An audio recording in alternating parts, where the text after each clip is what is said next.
결과 보니까 잘 나왔는데 점수들 보니까 다 합격을 하게끔 점수가 나왔는데 보니까 자 최선을 다하시고요. 이어서 보도록 하겠습니다. 자 50번을 보겠는데 50번은 요약집 55페이지 있는데요. 국토개법령상 성장관리방안 틀린 거 이렇게 돼 있죠. 이 성장관리방안은 바로 계획관리라든가 자연녹지죠.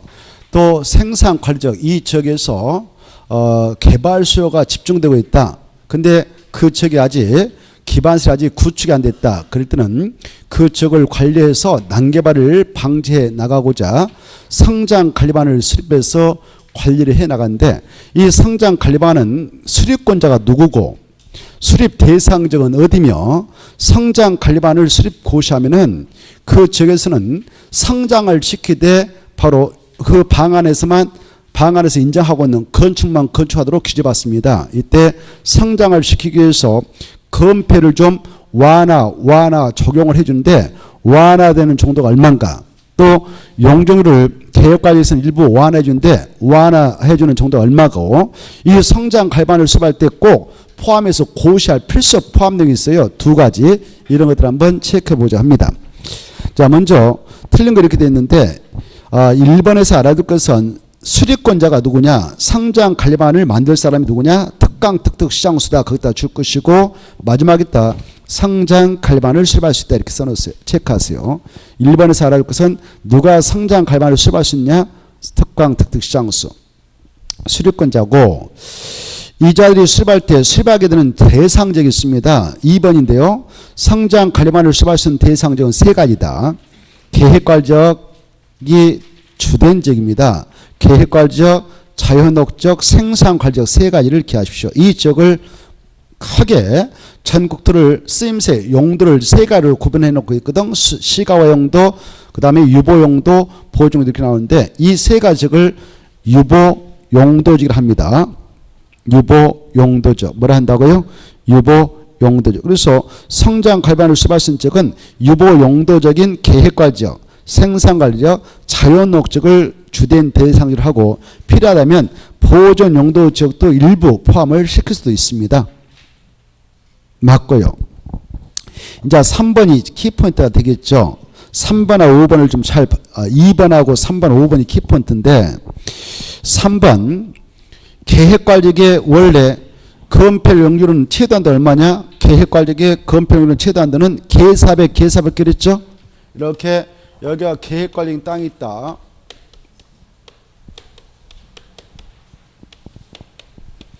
여기에서는 4층을 초과하는 건축물을 건축할 수 없죠. 4층의 건축물을 법에 허용하고 있는 걸 찾아서 건축하면 되는데 그 건축물 건축할 때에 바로 건폐율하고 용률을 얼마 적용하냐? 우리가 계사백 해서 이렇게 하자고 했죠. 건폐율은 40% 이하, 용률 100% 이하 이렇게. 그런데 이 계획관리에 만약 성장관리방안을 이렇게 수립해서 고시했다. 이 장소를 성장시키고 또 여러 가지 기반시설 체계로 설치 정비해 나가려고 성장관리방안을 수립해서 고시를 해놨다. 그러면 이 안에서는요. 이 방안에서 고시한 이 방안에서 허용하고 있는 내용에 건축만 또 건축하도록 규제받습니다. 그래서 이 성장관리방안을 만들 때는 필수 포함 내용이 있어요. 이걸 꼭 포함해서 고시하는데 뭘 포함해서 고시하느냐? 이 안에 들어설 기반시설 배치모, 기반시설의 배치모 꼭 정해서 고시하고요. 그래서 뭐 도로는 여기다 이렇게 놓는다. 그리고 공원에 여기다 배치한다 뭐 등등 이런 것들을 꼭 확정해 줍니다. 그 다음에 이 블럭이 어떤 용도의 건축만 건축을 하겠다라는 건축으로 용도도 정확하게 정해서 제한해 주고 그 건축물 건축할 때는 건폐로 최대한도도 용도로 최대한도 꼭 정해줘요. 이렇게 이건 필수 포함 내용. 근데 무엇 할 때 비슷한 거 봤죠? 이와 비슷한 거 있었죠? 지구단위 객구역이 있다. 지구 단위 계획구역이 지정된 장소, 지구 단위 계획구역에서 만들어져서 결정나는 지구 단위 계획. 이 지구 단위 계획은 이 구역의 지구 단위 계획 지목적을 달성해 나가도록 하기 위해서 이 안에 기반서 배치기모 꼭 정해서 고시해주라. 이것도 이 계획 만들 때에 필수 포함 내용 두 가지 있었죠. 그래 기반서 배치기모 꼭 정해주라. 그리고 두 번째 건축물의 용도 제한, 건폐율, 용적률, 그리고 여기는 그 건축물 높이의 최고 한도, 그리고 최저 한도까지 꼭 정해줘라 그랬죠. 생각나요? 그래. 성장 갈반도 비슷하죠. 근데 차이가 있어요. 여기에 뭐가 안 들어오냐, 여기는 높이. 여기는 이 계획과직은 자동적으로 높이 제한을 받거든. 4층에밖에 못 재요. 몇 층밖에? 4층. 그래서 높이의 최저 한도, 최고 한도는 필수 포함능이 아니에요. 성장 관리만 할 때. 이것만 필수 포함능이에요. 그래, 이걸 꼭 정해서 고시합니다. 여기 봐봐, 이제. 그래, 이제 성장 관리만이 딱 수립고시 된 이 지역에서는 이 방안에서 허용하고 있는 용도의 건축만 건축해야 돼.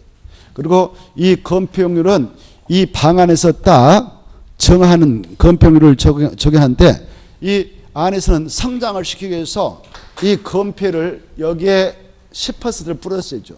이것보다 좀 완화했죠. 바로 건폐율은 50% 이내 번에서 지자체의 조례로 정하게 위임하고 있는데요. 50% 이하까지 완화해 줄 수 있어. 용적은 바로 얼마까지 완화해 줄 수 있냐? 125%까지. 조례로 완화 적용을 해 나가도록 위임하고 있습니다. 그래서 더 건물 크게 짓도록 하고 있어요. 이게 중에 성장 관리방안이 수립되어 있는 계획과적의 경우 건폐율은 얼마까지 완화받을 수 있냐? 50% 이하 번에서 조례가 찬 만큼. 용적은 얼마까지 완화받을 수 있냐?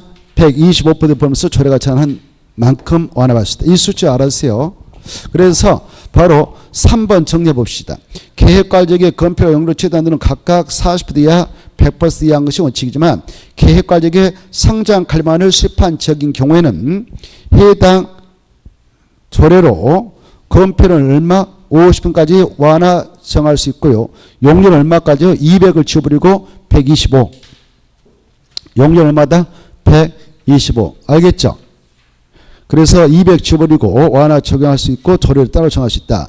근데 이제 여기 봐봐요. 아까 성장 관리방안을 수립할 수 있는 장소는 생산 관리역도 자연 녹지도 할 수 있다고 그랬죠. 생산 관리죠. 자연 녹지죠. 오케이? 그래, 여기 성장 관리방안이 이렇게 수립고시 됐다. 성장 관리방안이 수립고시 됐다. 그러면 여기는 용적으로 완화하지 않아. 용적으로 완화하지 않고 건폐율만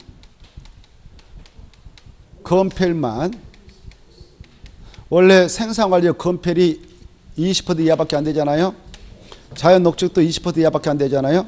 근데 여기 안에 들어와서 건물을 질 때는 성장 관리방안에서 고시한 내용의 건축만 건축가 돼 건폐율을 30%까지 완화받을 수 있어요. 이렇게 알겠죠? 자, 그래서 바로 맞습니다. 그것은 자연 녹지지계 또 생산관리지계 성장 관리방안을 수립한 지역이라면 건폐율은 30% 이하의 번에서 조례로 완화하고 있는 정도까지 정해 나갈 수가 있다. 받으세요. 그 다음에 이제 5번 꼭 읽으셔요. 성장 관리방안에는 마지막 몇 이상이 꼭 포함되느냐? 둘이 뭐냐? 공원, 도로 같은 기반서 배치 규모 하나, 건축물 용도 제한 건폐 용률 둘 꼭 받으시고 4번 이 성장 관리방안을 수립할 때의 절차인데 주민 의견 듣고 지방 의견 듣고 쭉 갑니다만은 그런 건 뭐 크게 중요한 거고 주민의 의견 들 때 어떻게 하느냐? 주요 내용을 성장 관리방 안을 만들어서 주요 내용만 2개 이상 일관 시험과 그 지자체 인터넷 홈페이지에다 공고합니다. 그리고 일반한테 며칠상 열람시킨가 14일 수신 하나 받으시고 열람했다 또 합치고 14일 사. 그래 이제 열람 기간이 정해지면 그 기간 내에 주민들 이 방안에 대해서 할 얘기 있으면 하면 돼요. 그때 의견서 제출하면 제출한 자에게 반입으로 결정해서 알릴 때 열람 기간 종료부터 됐나부터 며칠의 반여부를 결정해서 알려주냐? 30일. 이 정도는 눈으로 봐두십시오. 그 다음에 이제 넘어가셔서 11번 51번 51번 보면 이것은 71쪽부터 72쪽까지 있는데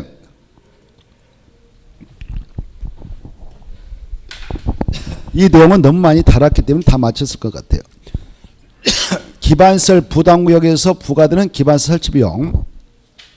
틀린 거 5번이 틀렸는데 이 기반시설 부담구역 안에서 기반시설을 부과를 할 때에 누가 부과를 당하느냐? 그 안에 들어가서 신축, 증축하는 친구들.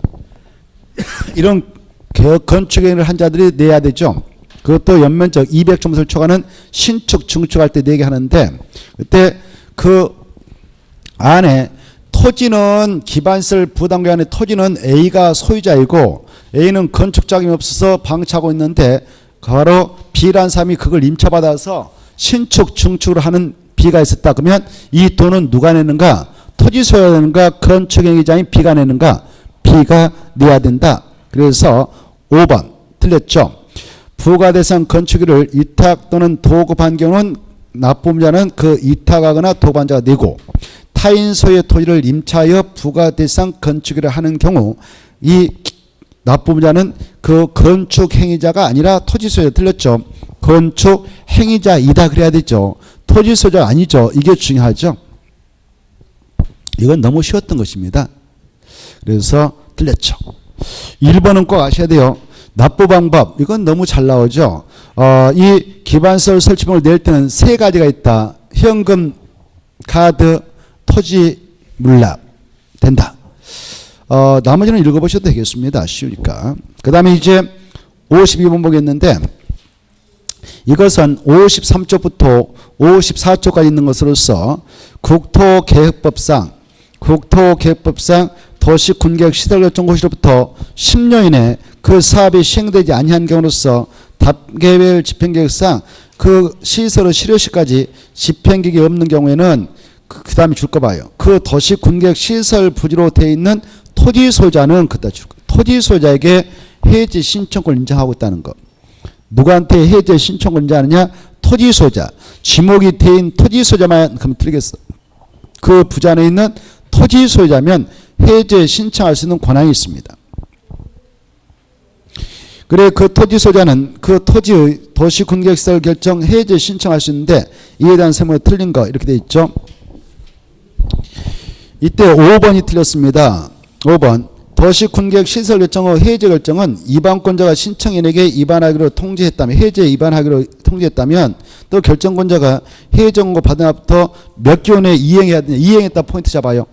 이행했다 동그라미 치고 6개월 그래야 돼. 6개월이라고 수정해야 맞습니다. 6개월. 그래서 1개월이 틀렸어요. 우리 요약집 53페이지하고 54페이지 있다고 그랬죠? 53페이지하고 54페이지. 그래 이 1번은요. 토지 소유자가 가장 먼저 누구한테 해제 신청권을 행사할 수 있냐? 이반권자에게. 흐름 아셔야 돼. 1번 토지 소유자가 누구한테 해제해달라고 신청할 수 있냐? 이반권자. 이반권자가 이렇게 신청서 받으면 몇 개월 내에 답변 주냐? 3개월. 만약 이자한테 거부당했다 2번. 그러면 이 토지소유는 두 번째 누구한테 또 해달라고 할 수 있냐? 결정권자. 결정권자에 찾고 결정권자 이렇게 해제 결정을 신청받으면 몇 개월 내에 답변 주냐? 2개월. 이자한테 거부당했다. 그러면 3번. 누구한테 또 해보느냐? 결정권자가 해제 결정을 하지 않기로 통지해 주면 이 해제 결정 신청을 한 토지소유는 누구한테 마지막에 또 매달려 볼 수 있어? 국장한테. 국장에게 바로 해제 심사를 신청할 수 있다. 흐름을 잘 받으셔요. 4번 이 도시군계획시설 결정의 해제 심사 신청받은 국장은 바로 누구한테 해제 공고를 하느냐? 이반권자한테요? 결정권자한테요? 결정권자. 그따 체크해요. 결정권자한테 야 해제해 주도록 해봐라 라고 공고해. 이 경우 권고받은 결정권자는 특별한 사유가 없으면 결정을 해줘야 됩니다. 풀어줘야 된단 말이에요. 이때 이렇게 만약 풀어주기로 했다. 그러면 몇 개월 내에 이행 조치해야 된다고요? 6개월. 몇 개월? 6개월 이렇게. 그래 6개월 내에 이행을 해야 됩니다. 이게 그래서 1개월이 틀렸어요. 됐죠? 이해돼요? 넘어가고 그럼 자 53번 53번 이제 금방 그거 작년에 신설됐거든요. 작년 재작년인데 52번. 그래서 아직 출제된 바 없지만 올해 나올 수가 있으니까 그거 좀 흐름을 잘 받으세요.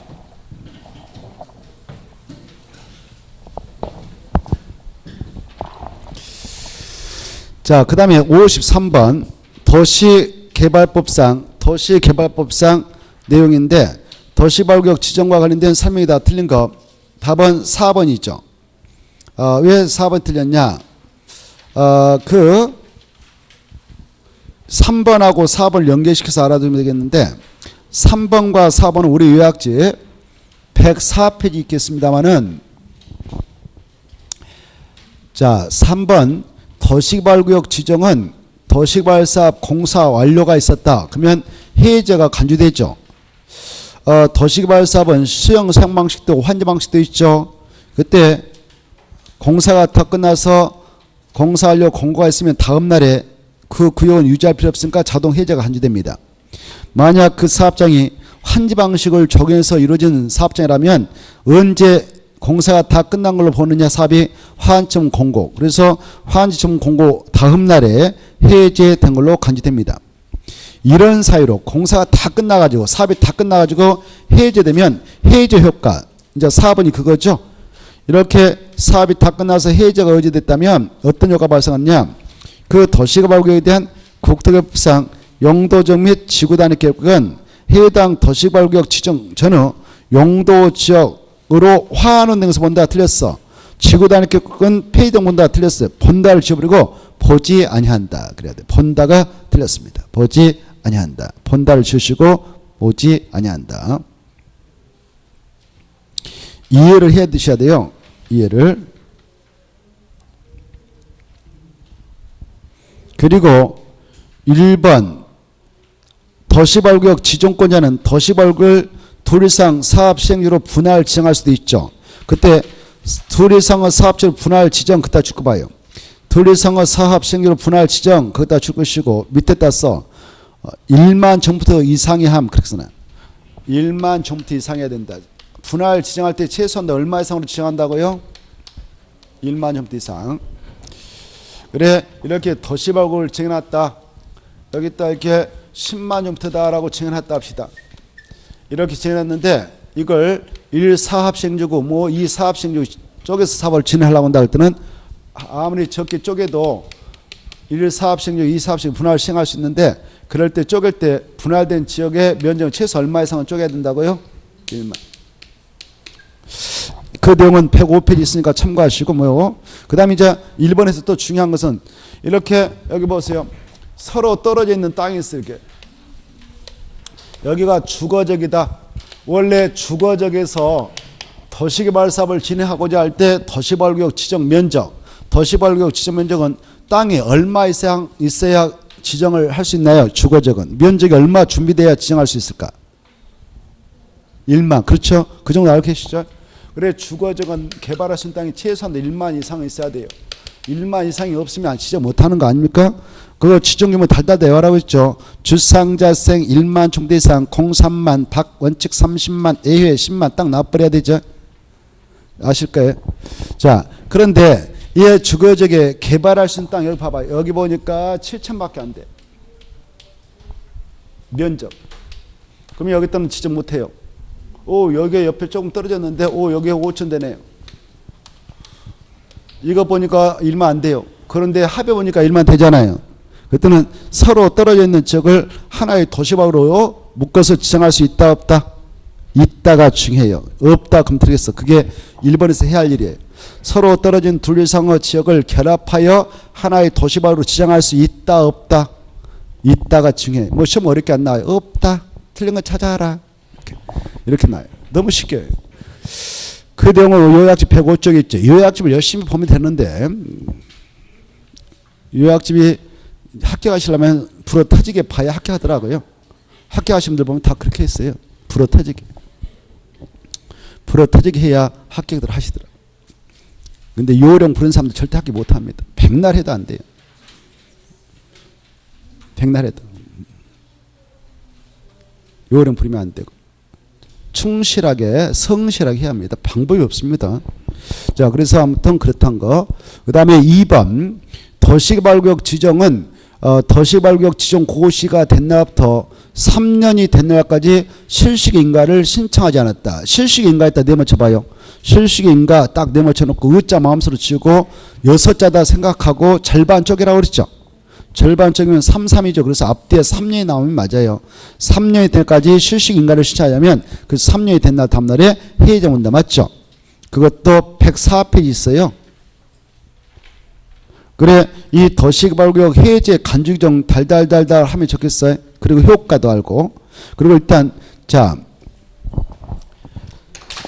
이렇게 예컨대 여기 전 국토가 있다. 뭐 도시역이 있다.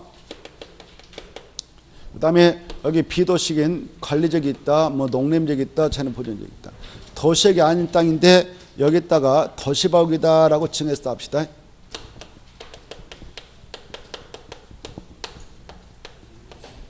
원래 이 땅이 관리적이었어요. 계획관리였다, 뭐 관리적이었어요. 관리적이었는데 여기다 도시개발구역이다라고 칭호하면 여기는 관리적일까요? 용도적이 확 바뀌어버릴까요? 법적으로 확 바뀌죠. 그래?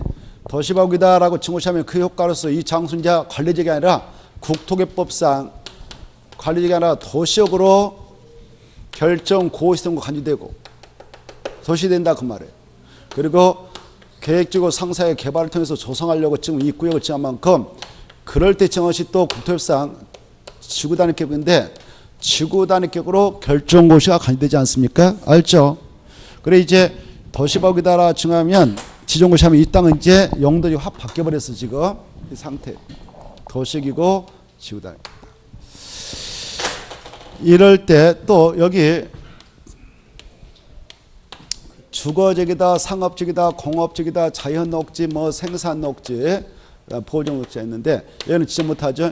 여기다 도시개발구역이다, 도시개발구역이다 1만, 1만, 3만, 뭐 1만, 1만 이상으로 지정합니다.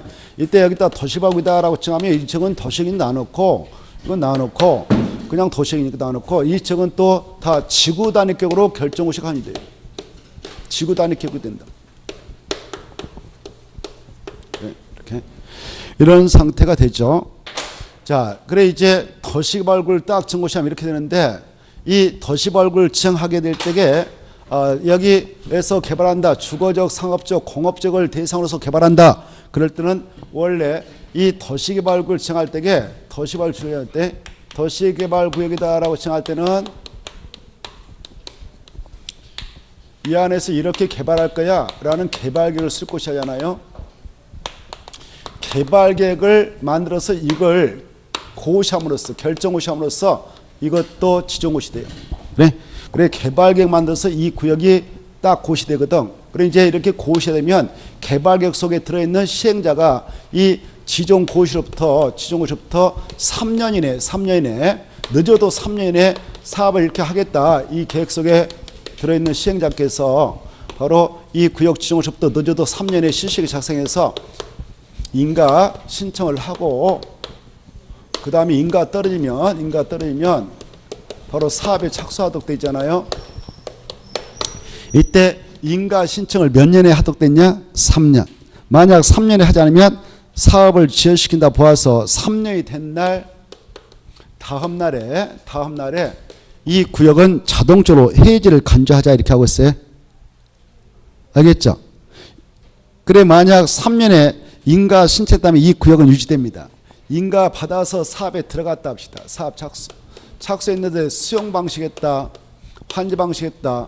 그때 수용 방식으로 사업에서 딱 끝났어요. 공사 완료했어요.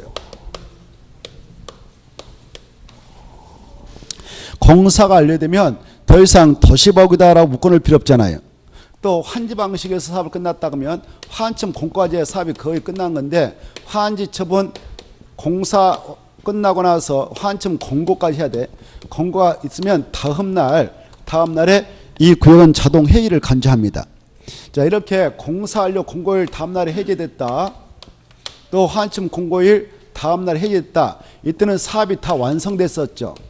사업이 다 완료되고 나서 해제가 되는데 여기 아까 도시개발구역을 지정고시했다. 근데 3년의 실시에 인가를 실시하였다. 그래서 3년이 된다 다음에 해제를 간주했다.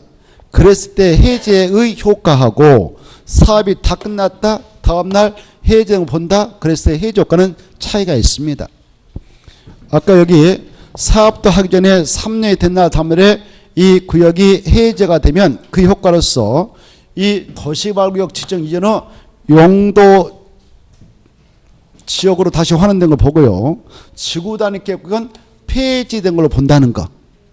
근데 만약 사업이 다 끝나가지고 바로 공사활력 공고일 다음날에 환침 공고일 다음날에 해제가 됐다. 도시개발. 그러면 해제 효과로서는 도시개발구역 지정 이전의 용도지로 다시 환원된 것을 본다. 보지 아니한다.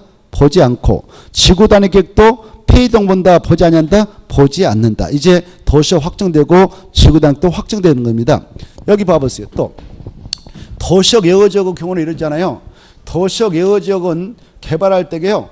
먼저 도시개발구역부터 지정고시에 순서를 바꿔가지고 도시역 예외지역을 대상으로서 개발할 때는 바로 먼저 도시개발구역을 지정고시하고 나중에 그러면 봐보세요. 이걸 지정고시하면 이 장소는 일단 도시가 되죠. 이거 되죠. 그리고 나서 이 늦어도 이 안에서 이렇게 개발하겠다라고 개발계획을 수립 고시하는데 개발계획을 수립 고시하는 기간을 이 면적이 330만 제곱미터 미만이다. 330만 제곱미터 이상이다. 이랬을 때 여기 봐보세요. 도시개발구역 지정시해 놓고 그 면적이 330만 제곱미터 미만이면 몇 년의 개발계획을 수립 고시해야 이 구역이 그대로 유지되고 그렇지 않으면 이 구역은 자동 해제가 될까요? 그렇죠. 2년. 투자니까 2년. 그래 2년이 될 때까지 이 계획을 수립 고시해야 돼요. 그렇지 않으면 2년이 된 날 다음날에 이 구역은 자동적으로 해제가 간주된다. 이랬을 때 사업도 해보지 못하고 해제가 되면 법적으로 어떤 효과가 발생하냐? 이 장소는 도시개발구역 지정 이전의 용도적인 관리적으로 환원된 것을 보고 지구단위 계획은 폐지된 걸 본다 이렇게 하는 겁니다. 근데 이 면적이 만약 330만 제곱미터 이상으로 지정된 장소라면 이 개발계획을 몇 년에 수립해서 고시하면 이 구역은 그대로 유지될까요? 몇 년? 오, 좋아. 그래. 5년. 330만 제곱미터 이상이면 이 개발계획 만들 때 얼렁땅 만들지 못하도록 규제하잖아요. 주거, 생산, 교육, 유통, 유락 등의 기능, 복합적 기능이 서로 조화가 이루어지는 도시가 돼도 이 계획을 꼭 수립해라 이렇게 의무를 가하고 있죠. 그래서 5년의 기간을 주고 있지 않습니까? 만약 5년에 이 개발계획을 수립하자면 5년이 된 날 다음에 이 구역은 자동 해제가 간주됩니다. 해제되면 효과로서 도시개발구역 지정 이런 용도적인 관리적으로 환원된 거 보고 지구단위 폐이동 문다 이렇게 하시고요. 만약 이 3년, 2년, 5년에 이 계획을 수립고시하면 이 구역은 유지돼요. 이 고시가 되면 이 계획 속에다가 시행자를 특정해서 지정권자가 고시를 했는데 이 시행자는 이 개발계획 수립 고시하게 되면 그날부터 늦어도 사업 준비를 해서 실시계획 작성해가지고 인가를 신청했는데 이때 실시계획 인가 신청을 지정권자한테 시행자가 이 면적이 330만 제곱미터 미만이다. 그러면 몇 년에 신청을 하도록 되어 있을까요? 3년. 만약 3년에 하지 않으면 역시 3년이 된다 다음날에 해제가 간주되고 해제 효과는 똑같다. 이 구역 지정 이전의 용도로 하는 데 보고 지구단 폐쇄 본다. 만약 그 면적이 330만 제곱미터 이상이면 5년에 실시 인가를 신청하면 되고 그렇지 않으면 5년이 된다 다음날에 해제가 간주된다. 이렇게 연결해서 알아주십시오. 만약 이 기간 내에 이 실시 인가 신청해서 들어가면 이 구역은 유지됩니다. 그래서 사업에서 끝났다. 공사완료 공고일 수용방식으로 공사완료 공고일 됐다. 그러면 다음 날에 이 도시개발구역은 해제가 간주돼요. 환지 방식에서 사업을 끝냈다면 환시문 공고일 다음 날에 이 도시개발구역은 해제가 간주되는데 이렇게 사업이 다 끝나고 나서 해제가 됐을 때 효과는 도시개발구역 지정 이전의 용도적으로 다시 환원된 것을 본다. 보지 아니한다. 보지 아니한다. 관리적으로 환원 안 된다 그 말이죠. 지구단위 계획은 폐지된 본다. 폐지되지 않는다. 폐지된 걸 보지 않는다. 여기까지. 자, 그 내용 104페이지 내용을 종합 정리해 드렸습니다. 그래서 4번 틀렸고 5번 자연 녹지. 자, 여기 봐봐요. 천 국토가 이렇게 생겼잖아요. 이렇게 있는데 여기 자연 녹지, 여기 봐봐요. 자연 녹지, 생산 녹지, 여기가 도시적 여허직이죠. 그래, 여기를 특정해 가지고 여기를 특정해서 여기 자연 녹지, 생산 녹지, 도시적 여허지역에다가 도시개발을 하려고 도시개발구를 정하려고 한다. 여기. 그런데 이 저게 행정청에서 토지 이용의 방향을 제시하는 광역 도시계획을 도시군 기본계획을 수립해서 정해놨다. 그러면 이 계획에서 야 이쪽 방향에 따른 개발해 나가도 돼라고 방향을 제시해놓고 있거든요. 그러면 이 계획에서 시킨 대로 개발의 가능성 있는 곳을 찾아서 지정하면 됩니다. 도시발구를. 근데 이 계획이 아직 수립되어 있지 않는 상태다. 여기 봐봐요. 여기다 도시발구를 지정하려고 하는데 자연녹지, 생산녹지, 도시적 여허지역을 대상으로 해서 도시발구를 지정하려고 하는데 토지 용객인 광역 도시계획 및 도시군 기본계획이 아직 수립되어 있지 않는 상태라면 도시발구역 지정권을 쥐고 있는 지정권자라도 아무데다 도시발구를 정할 수 없습니다. 어디다만 정을 하도록 규제하느냐? 어디? 자연녹지하고 계획관리죠. 그래, 자연녹지는 제한적으로 개발을 허용하고 있는 용도적이고요. 도시적 근교에 세분화되어 놓고 있는 계획가역도 제한적으로 개발이 허용되고 있는 용도적입니다. 그래서 여기 두 간데다만 정하도록 규제받고 있다. 이것도 알았어요. 그 내용이 5번에 있습니다. 5번 자연녹지, 생산녹지, 도시적 여허지역에 도시발구를 정해 나가고자 하는 경우에 그 두 가지 계획이 아직 수립되어 있지 않는 그런 상태다. 그럴 때는 무슨 지역 무슨 데다만 지정을 해라. 자연녹지하고 계획과정에서만 지정할 수 있다. 다른 지역은 지정 못한다. 알아십시오. 이걸 계자 동함치고 자자 동함쳐요. 그리고 끝에다 식자 하나 써놔요. 자, 그래서 기억할 때 그렇게 해놓으면 오랫동안 써물 거예요. 무슨 말인지는 알고 써야 돼요. 앞에 있는 이런 상황에서 계자 지정할 수 있다. 이렇게. 자, 그 다음에 54번. 이것은 요약집 110페이지에서 111쪽에 있는 건데 이건 쉬운 것이죠. 도시개발법상 도시개발사업조합, 약자로 도시개발조합이랍니다만은 조합원과 조합설 민가 신청을 위한 동의자 수 산정합니다. 틀린 거. 자, 5번이 틀렸습니다. 너무 쉽죠. 조합설 민가 신청을 위한 동의자 수 산정에 있어서 도시개발구역 그 토지 면적은 국공유 면적을 제하고 산정한다. 포함해서 산정한다. 그래서 제해를 지우고 포함해서 산정한다. 도시개발법은 포함, 국토개법은 제해. 그랬죠. 생각나요? 나머지는 너무 쉬우니까 통과하겠습니다. 55번. 이것은 116페이지 있는데 이것도 간단하죠. 수용상망시로 사업시행 시 도시개발 사업시행으로부터 원형을 공급받아 할 수 있는 자가 아닌 자. 공급받아 할 수 있는 자는 국지공하고 공장, 학교비로 직접 사용하고자 하는 자만 받아갈 수 있다. 116페이지 박스를 머리에다 넣어버리세요. 그래서 조합은 수용 방식 때 만들어지지도 않습니다. 이것은 도시개발 사업 전부를 환지 방식으로 시행해 나가게 될 때 만드는 시행자 아닙니까? 그래서 수용 방식 때는 이 조직은 있지도 않아요. 이런 거 튼다는 것은 말이 안 되고요. 자, 그래 아무튼 1번 국가지자체 지방공사, 2번 공공기관, 3번 국가지자체가 실시한 공모에 선정된 자, 학교 공장으로 직접 사용한 자 1번, 3번, 4번, 5번만 공급받아 할 수 있어요. 여기서 기억하면 되겠죠? 그 다음에 원형지에 대해서는 좀 몇 가지를 생각해 둬야 돼요. 우리가 다 했습니다. 원형지 공급 면적은 몇 조금 원형지를 공부할 때 이 도시발구역이 있다. 이렇게 도시발구역이 있다면 원형지 공부할 때는 이 구역 대비 얼마까지만 원형지 공급을 해서 공급받은 자에게 직접 개발케 할 수 있어요. 오, 그래. 하나, 둘에서 3분의 1이에요? 3분의 1이에요? 3분의 1까지만. 2분의 1도 아니고 3분의 1. 중요하다. 원형지 공급 면적은 도시발구역 전체 토지面대비 3분의 1까지만.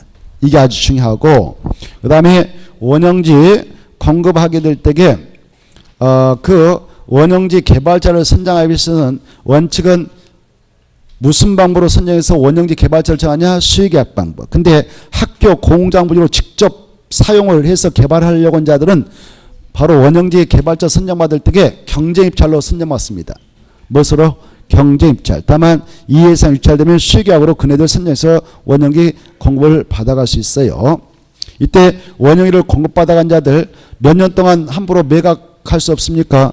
10년 동안 매각전을 받죠. 근데 누가 사갔다면 원형지 즉각 매각할 수 있어요. 국지, 국가하고 지방자치는 매각제한을 받지 않기 때문에 바로 팔아먹어도 된다. 이 정도는 좀 알고 계셔야 되지 않겠습니까? 자, 그 다음에 이제 56번 보죠. 56번은 117쪽에 있다 하겠는데요. 도시개발법상 수용상방식들은 사업으로 인한 조성토지의 공급 시 추천 방법 분야 그 말했다 포인트 잡고. 그래, 이 도시개발 사업을 수용방식으로 해서 만든 토지가 나왔다, 대지가 나왔다. 이걸 팔아먹을 때 시행자가 뭐 한국토지공사다 그러면 자기 마음대로 팔지 못합니다. 법에 근거해서 공급을 하죠. 그때 수의계약 방법으로 분양할 수 있는 게 있고 추천방으로 분양할 수 있는 게 있고 그거 아니면 경쟁입찰로 분양하게 됩니다. 추천 방법 몇 개 안 돼요. 추천 방법 그걸 꼭 암기해야 되겠죠. 여기 다 써놨죠. 니은하고 디귿하고 리을 그 다음에 저 시옷 이렇게 네 가지 니은 디귿 리을 시옷 이걸 꼭 암기해야 돼요. 추천 방법으로 분양할 수 있는 경우는 바로 330제곱미터 이하인 단독택 건성지, 그 다음에 주택법상 공공택지, 공장용지, 국민택 규모 이하의 주택건설용지 네 가지를 달달달 해야 돼요. 나머지는 통과하고 그 다음에 밑으로 내려가셔서 57번 볼까요? 57번은 도시개발 사업이다. 틀린 거 이렇게 돼 있죠. 일단 3번이 틀렸는데 이건 너무 쉬웠을걸. 지정권자가 수립하는 개발계획 내용 그다 체크해요. 개발계획 내용은 115페이지 있는데요. 개발계획 수립할 때에 뭐 여러 가지를 꼭 포함해야 됩니다. 거기에는 지구단위는 포함되지 않죠. 지구단위를 딱 동함셔가지고 한마디 써요. 시행자가 실시계획 작성 시 포함시켜야 함. 그렇게 시행자가 실시계획 작성 시 포함시켜야 함.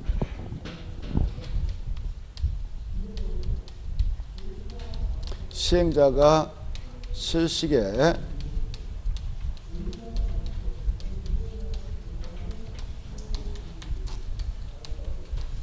작성 시 포함시켜야 함. 지난주에 내가 엄청 많이 했잖아요. 생각나요? 여러분이 하시는 거 너무 많아서 헷갈릴 거예요. 그렇죠? 지난주 이거 두 번이나 엄청 강하게 했어요. 지난주에 팠잖아요. 지구 단위 계획 무슨 계획에다 포함한다고요? 그래. 여기 봐봐. 아까 도시바구이다라고 중고시하면 그 장소는 지구 단위로 결정고시가 간주되니까 지구 단위 만들어야 되거든. 지구 단위는 누가 만드냐? 시행자가 실식을 작성할 때 만들지 지정권자가 개발계획 만들 때 개발에다 포함하는 거 아니에요. 그게 중요해. 자, 그래서 답은 바로 3번이었던 것입니다. 나머지는 바로 개발계획에다 포함할 내용입니다. 나머지는 어디 1번 꼭 봐두세요. 이 시행자는 학교 부지로 폐기물 채소 부지로 이주단지 조성을 위한 토지로 공급할 때는 감정평가자가 감정평가 가격 이하로 정해서 분양해도 돼요. 싸게. 그 다음에 2번은 바로 이것은 선수금이에요. 선수금. 그 2번은 선수금이란 말이에요. 선수금. 뭐라고요? 선수금. 그래 2번은 115페이지 있는데 1번은 117페이지 있어요. 1번은 117페이지 있는데 2번은 115페이지. 시행령은 이 도시개발법상 조성 토지 등이라든가 도시개발 사업으로 조성되어 있지 않는 상태의 토지 이거 원인이라 하죠. 이 수용 방식을 정하는 사업장에서 조성된 토지를 공급받고자 한 자, 원효를 공급받는 자, 공급받아서 이용한 자에게 그 땅값을 미리 전부 일부를 시행자가 받을 수 있잖아요. 받을 수 있는데 이걸 미리 받는다 이걸 뭐라고 그래? 약조로 선승을 하죠. 선승을 받아서 사용할 수가 있어요. 그럴 때는 누구한테 승인 받느냐? 지정권자한테 승인을 받아야 된다 이렇게 하셔요. 지정권자한테 승인 받아야 된다. 그리고 115페이지 선수금이 나오는데요.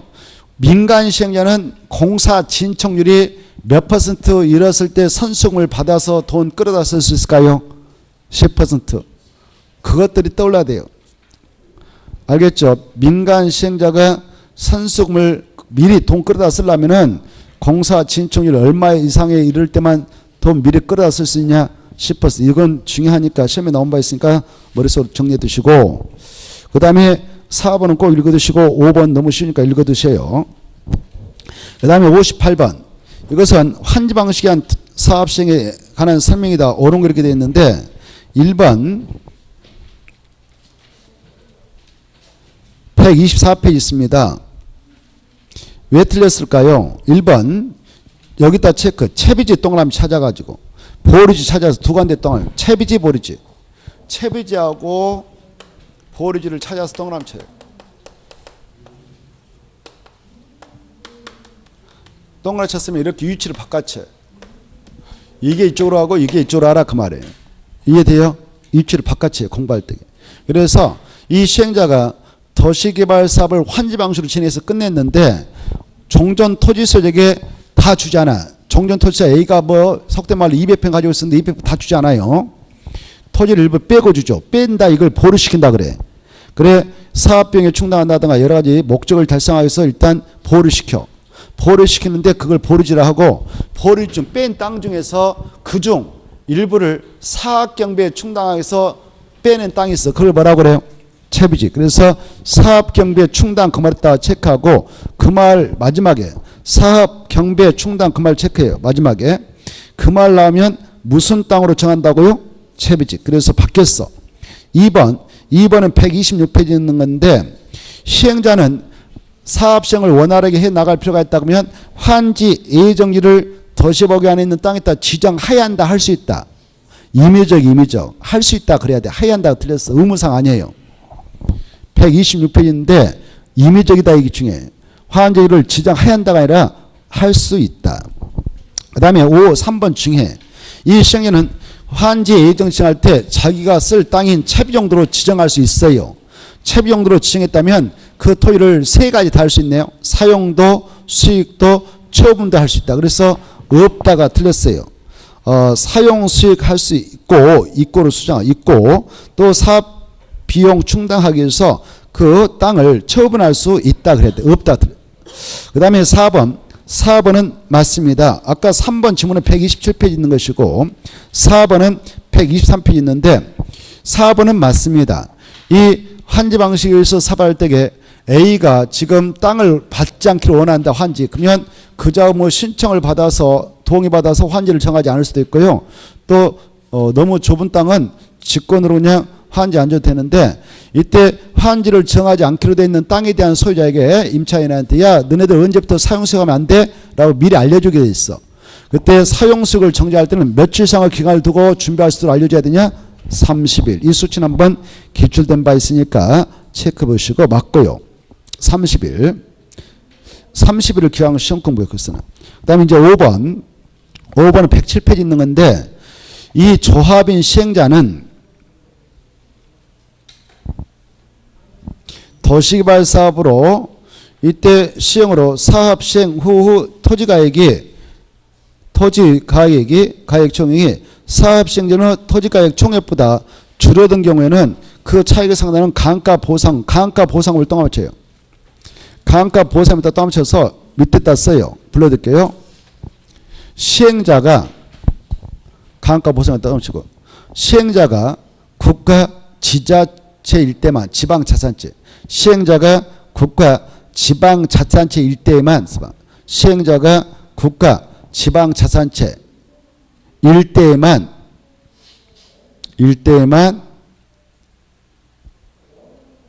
등장하는 용어이다. 시행자가 누굴 때만 등장하는 거냐? 국가 지방자치단체를 묶어가지고 행정청 이렇게 써놔. 국가하고 지자체 뭐라 한다고요? 행정청. 그래서 공법에서 행정청 하면 국가 지자체 말하는데요. 행정청인 자가 시행자일 때만 감가 보상 문제는 대두입니다. 그래서 첫머리 조합인 시행자 그래서 틀린 거예요. 조합인 시행자 할 때 조합인 그 말 지워버려요. 조합 세자 지워버리고 행정청 조합을 지워버리고 행정청. 5번 끝털이 5번 첫머리에 조합을 지우시고 뭐라고? 행정청. 누가 시행할 때만 바로 감가 보상 문제가 등장한다? 행정청. 몇 페이지 있다고 제가 써놨나요? 107페이지. 이 환지 방식을 정하는 사업장이다. 그런데 애당초 지정권자께서 개발 계획을 수립할 때요, 환지 방식을 정해서 사업할 거야 라는 생각을 가지고 계시면 미리 그 사업장에 편입될 토지 면적의 3분의 2 이상에 해당하는 토지세와 토지소 요청서 2분의 2 이상의 동의를 얻어서 개발 계획 수립해서 진행합니다. 그런데 시행자가 국지일 같으면 환지 방식으로 개발 계획을 만든다 하더라도 토지소자 동의받지 않고 수립해서 진행해 나가도록 허용합니다만은 그런 국가 지자체 행정청이 시행자에 들어서 사업을 하였건만 도시발구역 사업을 하기 전보다 사업을 끝낸 후에 지나치게 공공유를 확보함으로써 토지 총액이 바로 하락했어. 줄어들단 말이에요. 그러면 줄어든 양의 만큼 보상해 줍니다. 보상해 줘. 이걸 감가보상을 하죠. 감가보상금은 누구한테 주느냐? 그 사업장 안에 있는 토지수자 임차권자에게 골고루 분배해서 주죠. 그래서 5번은 틀렸습니다. 자, 그 다음에 59번 정비법상 내용인데 틀린 거 1번은 5번이 틀렸는데 5번이 왜 틀렸냐? 정비구역의 지정은 정비법상 이렇게 정비를 지정한다. 이렇게 지정하면 그 효과로서 지정 고시 효과로서 여기서는 자동적으로 행위자는 있게 되잖아요.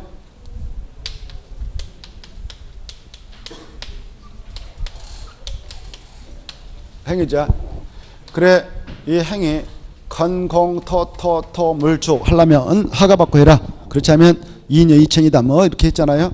행위자를 받는 장소가 되고 이렇게 또 정비구다라고 중고시하면 그 효과로서 이 장소 정비사업을 통해서 계획적 상사 개발 정비를 통해서 조성해 되도록 자동적으로 이걸로 되죠.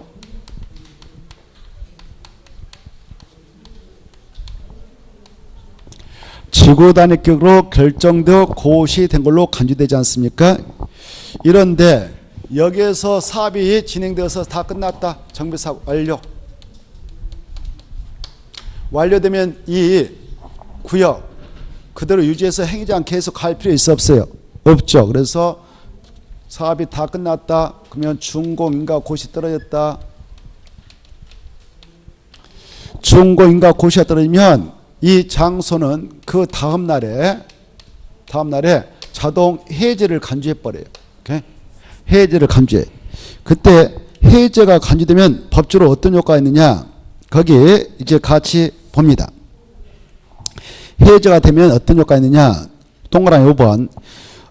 정비구역 지정은 준공인가 고시가 있는 날 다음 날에 해제된 걸 보는데 이와 같이 해제되는 경우 그 장소를 지자체는 반드시 무슨 격으로 관리를 해야 되냐? 여기 봐봐요. 여기 정비구역이다라고 증고시할 때에 무슨 격으로 결정해서 정하냐면은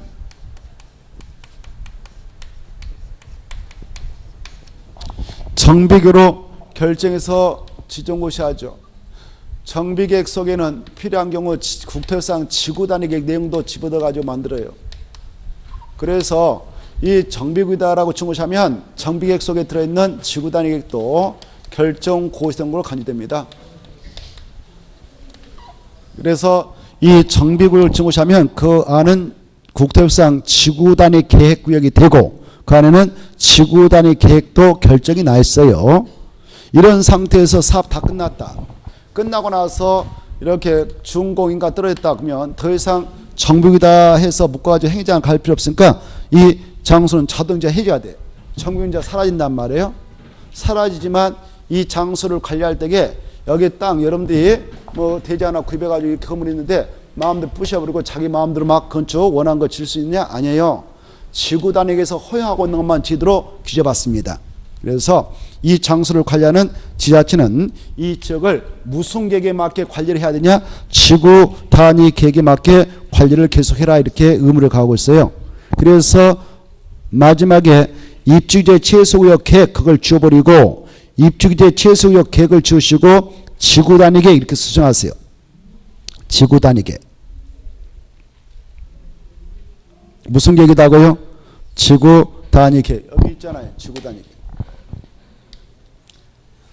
몇 페이지냐 이거 5번 지문은 186페이지 있어요. 몇 페이지 있다고요? 180. 그래서 써놓고 집에 가서 볼 때 보셔요. 186페이지 있으니까. 자, 그리고 봐봐요. 여기 만약 여기서 사업할 때에 관리처분 계획을 수립해서 했어. 관리처분 계획을 수립해서 사업을 진행했다면 준공인가 고시 떨어지고 나서 직접 소유권 이종시 하거든. 소유권 이종시까지 해야 분양처분을 해줘야 된다. 소유권 이종시가 있어야 사업이 사실상 끝났는데 소유권 이종시가 있는 날 다음 날에 이 정비가 해제가 합니다. 그때 이렇게 해제가 됐을 때 이 경우 이 장소는 바로 이제 어떻게 관리해야 되냐? 지구 단위에 맞게 관리를 하도록 돼 있고, 그 다음에 여기 보세요. 만약 여기 사업을 했던 친구가 재개발 사업자입니다, 재건축 사업자입니다 라고 합시다. 조합이 사업을 해서 끝냈다면 이렇게 이 구역에 해지했다 해서 여기에 지금 운영되고 있는 조합도 자동적으로 설립인가 취소되어서 바로 사라지느냐? 아니에요. 이 조합은 그대로 유지해서 운영을 하도록 허용하고 있습니다. 왜? 이 분양받아갔던 사람 중에 청산금을 내야 할 자가 아직 안 되고 있을 수가 있거든요. 청산금은 바로 이렇게 소유권 이종시가 있고 나서 다음 날부터 몇 년 동안 징수할 거 징수하지 못하면 시효로 소멸돼서 사라지는가? 5년간. 그래서 5년 동안 돈 받으러 다녀야 돼요. 조합 측에서. 알겠나요? 그래서 조합은 사라진다 그대로 유지될까? 이 구역이 해제됐다 해서 사라진 거 아니다. 그래서 정리합니다. 마지막에 준공 인가 등에 따른 정비구역의 해제는 조합의 존속에 영향을 주어서 조합이 해산되고 온다 이렇게 돼 있잖아요. 이게 틀렸단 말이에요. 조합이 해산되고보다 지워버려. 조합의 존속에 영향을 주어를 지워버려요. 그래서 조합의 존속에 영향을 주지 아니한다 그래서 영향을 주지 아니한다. 해제는 조합의 존속에 영향을 주지 않기 때문에 조합은 사라진다 그대로 있다. 어쩐다고요? 그대로 있다 사라진다. 그대로 있다. 이걸 이해하시면 좋겠는데 이걸 새로 만들었어요. 올해 법 개정을 통해서 정비법. 잘 아세요. 중요한데 몇 페이지 있다고 제가 말씀드렸나요? 186페이지. 이해를 하시고요. 이해를 하시고. 그런데 이런 경우가 있거든요. 자,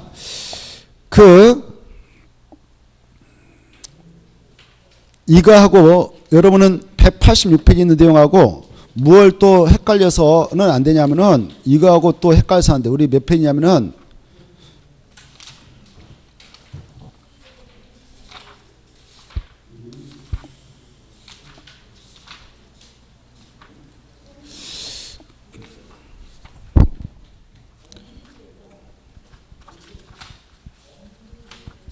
저기 그 5번 지문하고 155페이지하고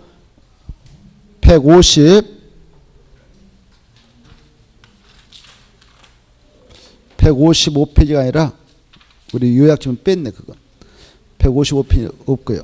이건 지난주에 우리가 했는데 여기 봐보세요. 이 정비구를 지정고시 했어요. 정비구를 지정고시 해놓고 바로 조합이 사업을 하게 되어 있는 재개발 사업장이다. 재건축 사업장이다.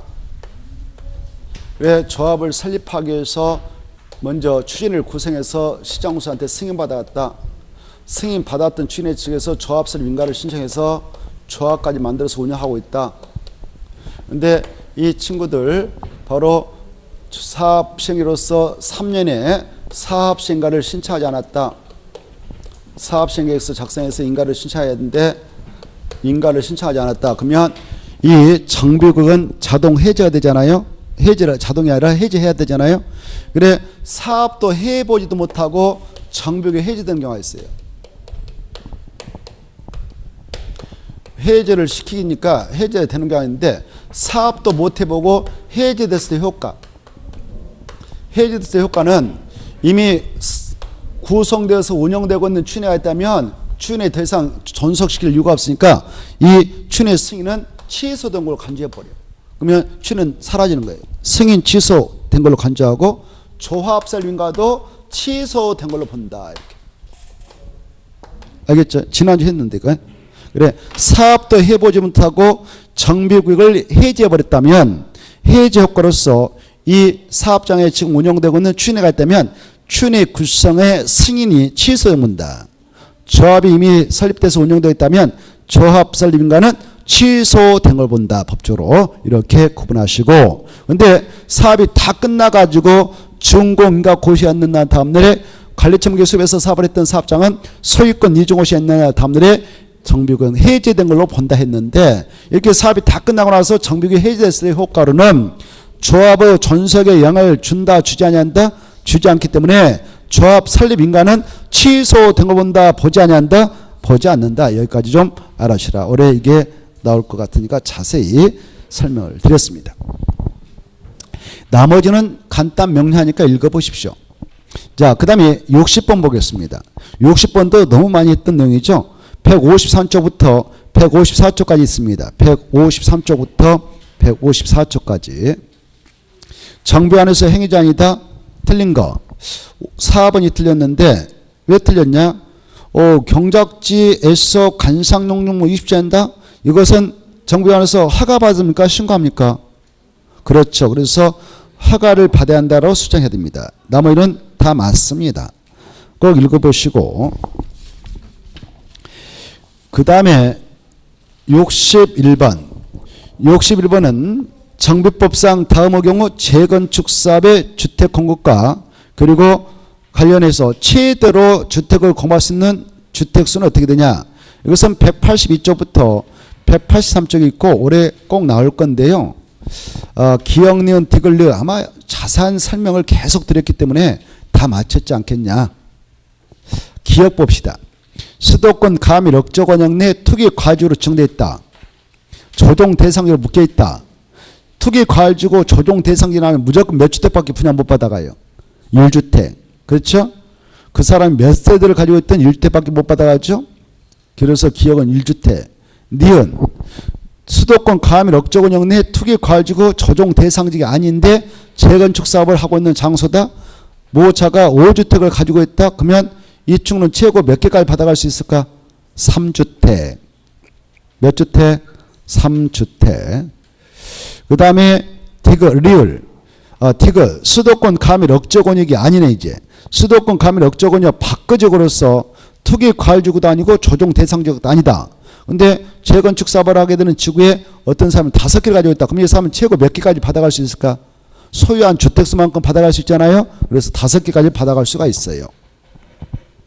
그 다음에 리을 수도권 가밀 억조 권역 예허지구로서 투기 과지구다 또는 조정 대상지다. 그러면 무조건 몇 주택밖에 못 받아가요?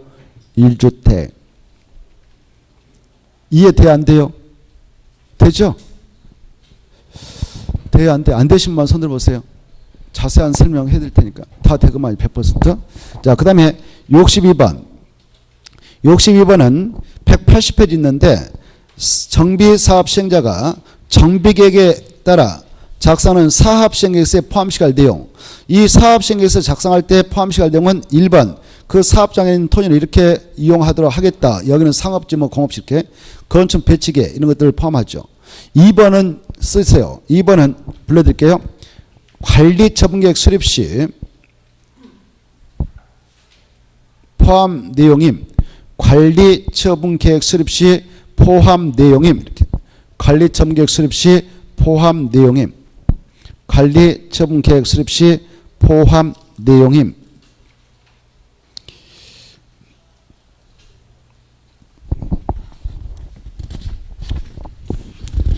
그래서 이 전체적인 분양 설계라든가 분양 대상자의 종전투의 건축물에 대한 소유권의 권리명세 이런 것들은 무슨 계획 만들 때 포함한다고요?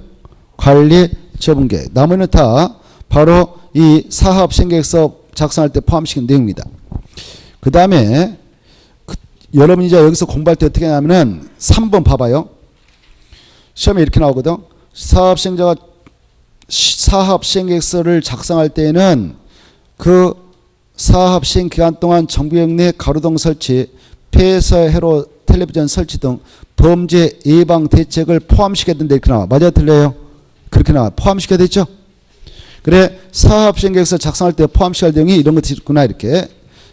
3번, 4번, 5번은 사업시행계획서 작성할 때 포함하는 내용이다 이렇게 받으시고, 2번은 관리청객 수립할 때 포함시키는 내용입니다. 63번은 182쪽하고 183쪽에 있는 건데, 정비법상 관리청객과 주택의 공급이다. 틀린 거. 일단 5번이 틀렸다 했는데 5번이 왜 틀렸는가? 5번은 별도로 159쪽에 있는 사항인데요. 159쪽에 있어요. 5번만. 사업 시행자가 시장, 군수 등의 경우에는 분양 대상자와 사업 시행자가 공동으로 소유하는 방식으로 하는 주택을 공급할 수 있으며, 지분형 주택의 규모는 주거 전용 면적이 얼마 이하인 주택으로 한정하고, 지분형 주택의 공동 소유가는 소유권을 취득하여 몇 년을 보면서 사업시행에 정하는 기간을 하는가? 이거 하나하나를 잘 봐두세요. 몇 페이지 있다고 그랬나요? 159페이지. 가서 한번 봐봐요. 눈으로 찍어봐요. 가서. 159페이지 보면 159페이지 5번 지분형 주택이 나와 있죠. 이 지분형 주택은요, 정비법에 나오는 주택인데 정비법에서 등장하는 용어예요. 정비법상 정비사업을 하는 사업 시행 장소가 있을 거란 말이에요.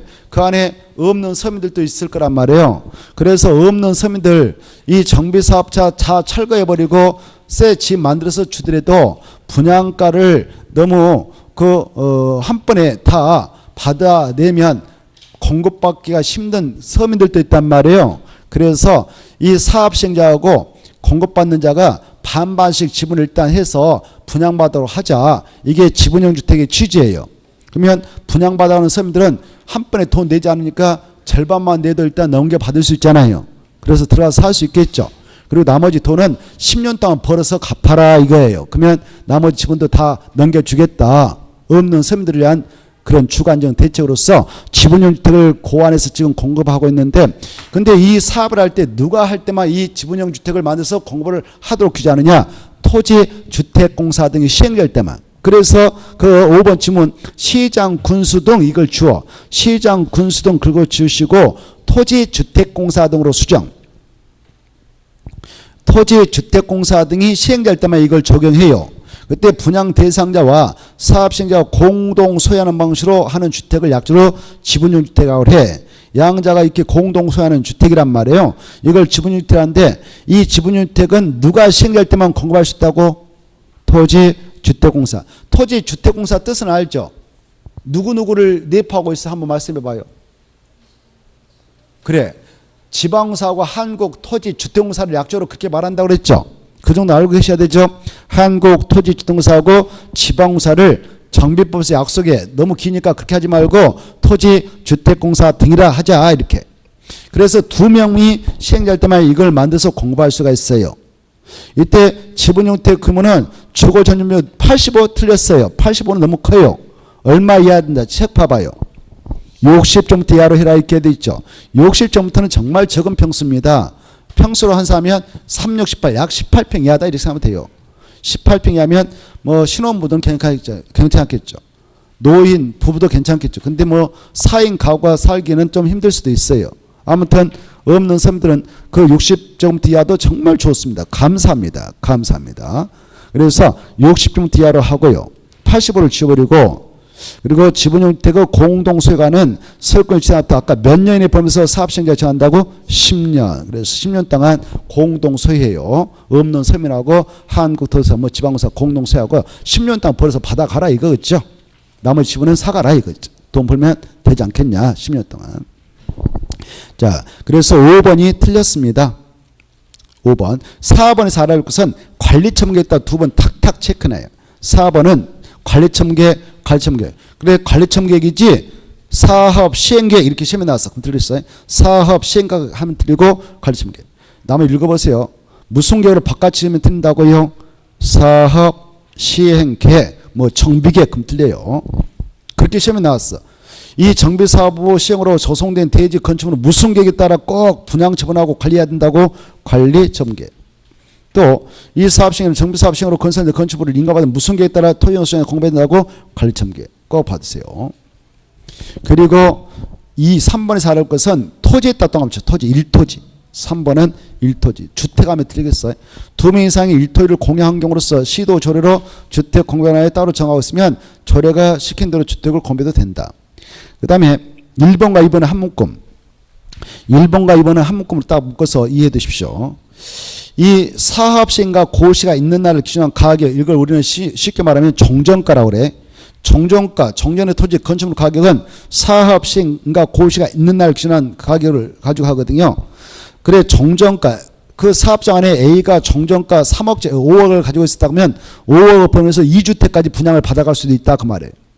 또 B라는 사람이 종전에 그 주거 점유율 60평에 살았다 그러면 그 60평 이하에 포함해서 2개까지 받아갈 수 있다 그 말입니다. 종전의 주거 전용면적 범위 내에서 종전의 그 사업시행과 고시가 있는 날을 기준한 가격 포함해서 최고 몇 주택까지 공급을 받아가거든요.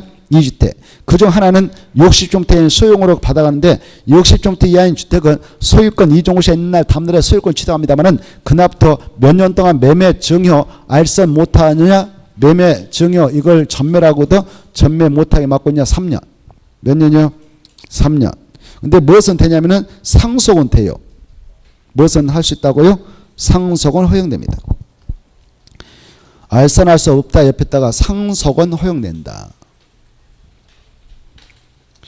64번하고 쉬었다 하겠는데 64번 이것은 178쪽에 있습니다만은 정비법상 다음 가로에 들어갈 내용으로 옳은 거 이렇게 되어 있죠. 자, 이거 최근에 생겼습니다. 과일, 투기 과일지구라고 하는 장소가 있어요. 투기 과일로 주택법에 따라 정했는데 그 안에서 정비사업이 이루어집니다. 정비사업에서 관리청에 따라 분양 대상자 및 그 세대 소관자는 분양 대상자 선정일로부터 몇 년 이내는 또 투기 과일지구에서 분양 신청을 못하게 막고 있느냐? 몇 년일까? 5년. 꼭 알아주세요. 그러나 어떤 사유로는 넘겨받았다면 조합원의 지위를 취득했다면 분양신청을 허용하느냐? 상속. 투기 과일지구에서 그 상속으로 결혼으로 이혼으로 조합원 자격을 취득했다면 바로 분양신청할 수 있습니다. 투기 과일지구 안에서 5년이 지나지 않았다 해도. 그 다음에 사업시행에는 사업시행과 고시가 있은 날을 기준으로 해서 그날로부터 몇 년 이내 다음에 해당하는 대지 건축물 내역 등 해당 지역에서 발간되는 일간신문에 공고해야 되는가?